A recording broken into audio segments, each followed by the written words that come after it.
في حضرة الديربي لا تكون البطولة مجرد سباق على النقاط، بل تتحول إلى امتحان للقلب قبل القدم، وللأعصاب قبل المهارة، وللتاريخ قبل الحاضر.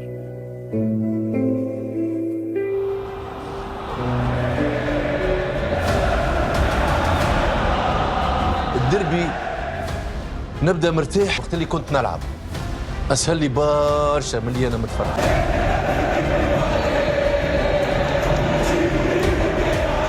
الديربي التونسي ليه نكهة خاصة للاعبين، للجمهور، للأحباء، للإعلام، للكل.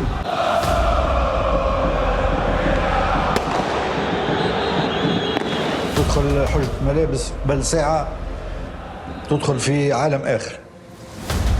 الديربي تدخل في عالم آخر كأنك تحضر في نهائي كأس عالم.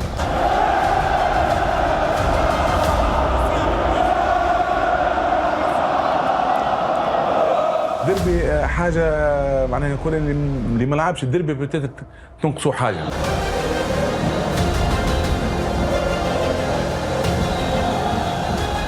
الديربي نعيشوه، واللي ما يعيش الديربي التونسي والديربي في تونس والنكهة نتاعو نضيع حاجة كبيرة.